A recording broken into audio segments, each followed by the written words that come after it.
दोस्तों, क्या आप जानते हैं कि 1 अप्रैल 2025 से यूपीआई और एटीएम से जुड़े कई नियमों में बदलाव हो चुके हैं और ये बदलाव आपके दैनिक जीवन पर काफी बड़ा असर डाल सकते हैं।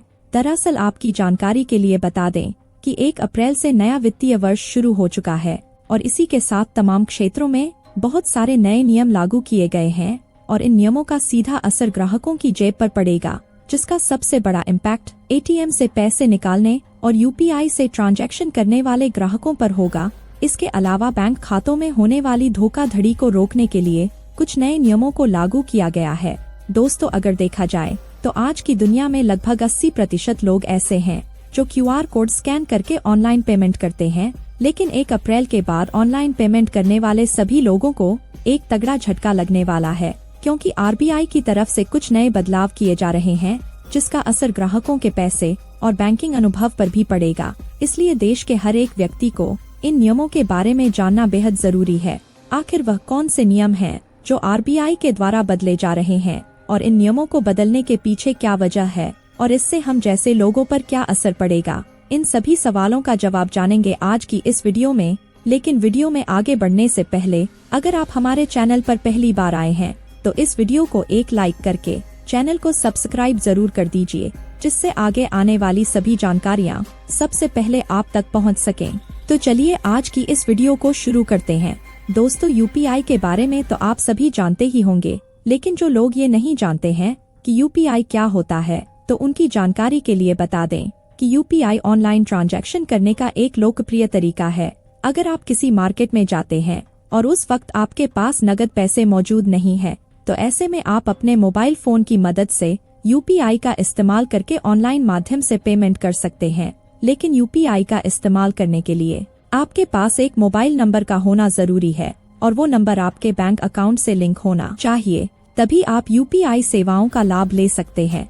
लेकिन दोस्तों, अब ये खबर सामने आ रही है कि national payments corporation of India यानी कि एनपीसीआई, जो कि पूरे भारत में ऑनलाइन पेमेंट को मैनेज करती है, उसका ये कहना है कि आज भारत में हजारों केस ऐसे हैं जिसमें किसी व्यक्ति की मौत हो चुकी है लेकिन उसका बैंक अकाउंट चालू है, और ऐसे में कोई दूसरा व्यक्ति उस नंबर का इस्तेमाल करके उसके यूपीआई अकाउंट को चला सकता है।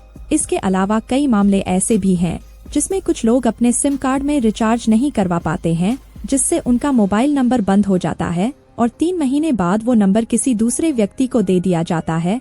ऐसे में वह दूसरा व्यक्ति भी उस नंबर से जुड़े बैंक अकाउंट को मैनेज कर सकता है। ऐसे बहुत सारे केस सरकार के पास रोज आ रहे थे, जिससे लोगों को यूपीआई इस्तेमाल करने में काफी ज्यादा परेशानियां हो रही थी, और इतना ही नहीं, कई लोग ठगी का शिकार भी हो रहे थे। और अब इन सभी परेशानियों को देखते हुए एनपीसीआई की तरफ से कुछ नए नियम लागू किए जा रहे हैं, जिसमें देश की सभी बैंकों को ये आदेश दिया गया है कि जो लोग यूपीआई का इस्तेमाल करते हैं और उनका मोबाइल नंबर बंद हो चुका है, ऐसे यूजर्स की एक लिस्ट को तैयार कीजिए। इसके अलावा आपको बता दें कि हमने कई बार आपको ये बताया है कि अगर आप 90 दिनों तक अपने सिम कार्ड का इस्तेमाल नहीं करते हैं, तो ऐसे में वह नंबर किसी दूसरे व्यक्ति को दे दिया जाता है। इसलिए एनपीसीआई का ये कहना है कि अब उन सभी यूपीआई अकाउंट को डिलीट किया जाएगा जिनसे लिंक किए गए मोबाइल नंबर बंद हो चुके हैं, क्योंकि अगर ऐसा नहीं किया जाता है तो टेलीकॉम कंपनी के द्वारा वो नंबर जिस व्यक्ति को दिया जाएगा, वह व्यक्ति उसका गलत इस्तेमाल कर सकता है और आपके बैंक अकाउंट को भी कंट्रोल कर सकता है, जिससे हम जैसे लोगों के साथ ठगी भी हो सकती है। इसके अलावा आपने न्यूज में भी यह देखा होगा कि आजकल यूपीआई फ्रॉड के मामले काफी तेजी से बढ़ रहे हैं। आइए दोस्तों, हम बात करते हैं कि भारत सरकार के द्वारा 1 अप्रैल से देश में कौन कौन से बदलाव किए जा रहे हैं, जिसके बारे में जानना हम सभी के लिए बेहद जरूरी है।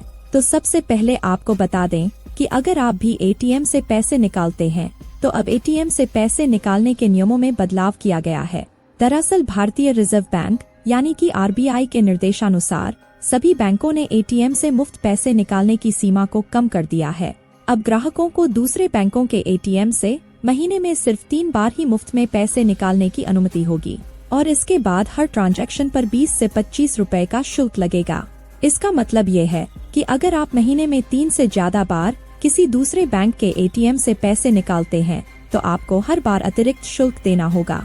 इसके अलावा दूसरे नियम की बात करें तो आपको अपने बैंक खाते में मिनिमम बैलेंस रखना जरूरी है। अगर आप अपने खाते में मिनिमम बैलेंस नहीं रखते हैं, तो आपको जुर्माना भी देना पड़ सकता है। कई बैंक अपने मिनिमम बैलेंस के नियमों में बदलाव कर रहे हैं, इसलिए आप अपने बैंक से पता कर लीजिए कि आपके खाते के लिए मिनिमम बैलेंस कितना है। इसके अलावा धोखाधड़ी से बचने के लिए आरबीआई ने पॉजिटिव पे सिस्टम लागू किया है। कई बैंक इस सिस्टम को लागू कर रहे हैं। इसके अलावा आपको बता दें कि यूपीआई ट्रांजैक्शन के नियमों में भी बदलाव किया गया है और 1 अप्रैल से जिन मोबाइल नंबरों से जुड़े यूपीआई खाते लंबे समय से इस्तेमाल नहीं किए गए हैं, उन्हें बैंक रिकॉर्ड से हटा दिया जाएगा। अगर आपका फोन नंबर यूपीआई ऐप से जुड़ा है और आपने लंबे समय से उसका इस्तेमाल नहीं किया है, तो बैंक इसे अपने रिकॉर्ड से हटा देगा और आपके खाते के लिए यूपीआई सेवाएं बंद कर दी जाएंगी। इसलिए अगर आप यूपीआई का इस्तेमाल करते हैं तो आपको अपने खाते को एक्टिव रखना होगा। दोस्तों, यही जानकारी हमने आपको ऊपर भी समझाई थी। इसके अलावा आपको बता दें कि जिन लोगों ने अपने पैन कार्ड को आधार से लिंक नहीं किया है, उन्हें डिविडेंड नहीं मिलेगा।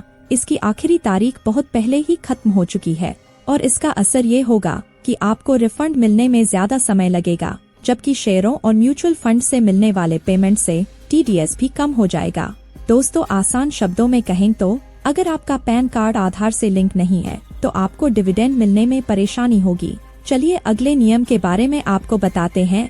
दरअसल अब डीमैट अकाउंट खोलने के नियम सख्त हो चुके हैं और अब म्यूचुअल फंड और डीमैट अकाउंट खोलने के लिए सभी यूजर्स को अपने केवाईसी और नॉमिनी की जानकारी को फिर से वेरीफाई करना होगा।